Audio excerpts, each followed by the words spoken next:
Hello दोस्तों, आज हम लोग डिस्कस करने वाले हैं बीएड सेकेंड ईयर बीसीसी 9 का एक टॉपिक। और हम लोग का आज का टॉपिक होने वाला है difference between objectivity and subjectivity.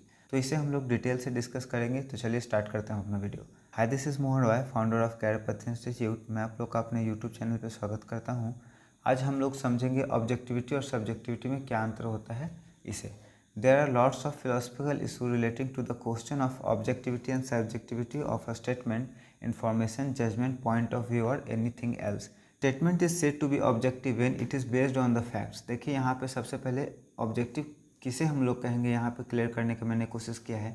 वैसे सभी स्टेटमेंट जो फैक्ट के ऊपर बेस्ड हो उसे हम लोग क्या बोलेंगे, ऑब्जेक्टिव बोलेंगे। And it can be proved easily and it is impossible to deny. Deny मतलब होता है मना नहीं कर सकते हैं। जैसे आप किसी ने आपको बताया कि सन ईस्ट में रहता है और अर्थ रोटेट करता है ना, यह सन ईस्ट से राइज करता है, तो ये क्या है, एक यूनिवर्सल ट्रूथ है, तो आप इसे डिनाई नहीं कर सकते हैं। ऑन द अदर हैंड अगर दूसरी तरफ बात करें किसका, सब्जेक्टिविटी का, तो इसमें फैक्ट्स का अब्सेंस होता है।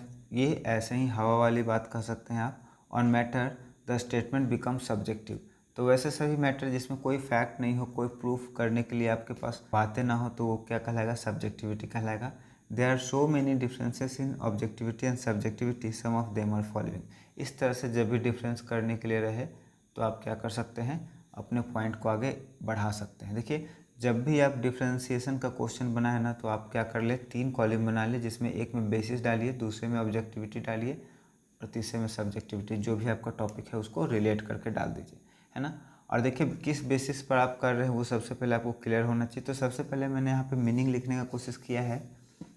A natural statement which are completely true, unbiased and balance. ठीक है, ऑब्जेक्टिविटी किसको बोलेंगे, वैसा नेचुरल स्टेटमेंट जो कम्प्लीटली अनबायस्ड है, मतलब जिसको कोई गलत नहीं कह सकता है, और वो बैलेंस है, मतलब फैक्ट से प्रूफ है, वो क्या कहलाएगा, ऑब्जेक्टिविटी कहलाएगा। ऑब्जेक्टिविटी का मतलब होता है it means something which does not shows clear picture और it is just a person's outlook और एक्सप्रेशन ऑफ ओपिनियन। ठीक है, ये किसी एक पर्सन का ओपिनियन हो सकता है, आउटलुक हो सकता है, जो उसके विचार है, ये कभी भी फैक्ट के द्वारा आपका प्रूफ नहीं किया जा सकता है। नेक्स्ट है हम लोग का बेसिस ऑब्जेक्टिविटी सब्जेक्टिविटी, मैंने यहाँ पे डाला है। और उसके बाद है यहाँ पे बेस्ड ऑन, मतलब जो ऑब्जेक्टिविटी है और सब्जेक्टिविटी किस चीज़ के ऊपर बेस्ड होता है, तो ये फैक्ट के ऊपर और ऑब्जर्वेशन के ऊपर ऑब्जेक्टिविटी बेस्ड होता है।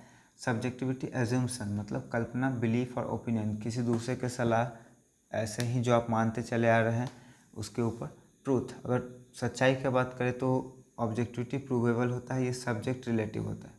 ठीक है, वेरिफिकेशन, ये वेरीफाइड होता है, ये नॉन वेरीफाइड होता है। रिपोर्टिंग का अगर बात करें तो ये सेम होता है, कभी भी चेंज नहीं करेगा। और अगर इसमें बात करें तो हम लोग इस तरह से समझ सकते हैं रिपोर्टिंग का, कैसे वो चेंज करता है एक पर्सन से दूसरे पर्सन। जब भी आप किसी पर्सन को कोई बात बताते हैं, अगर वो आदमी किसी तीसरे पर्सन को बताता है तो वो उसमें अपना कुछ ऐड करके बताएगा, या फिर अगर कोई पॉइंट भूल गया है तो वो पॉइंट काट करके बताएगा।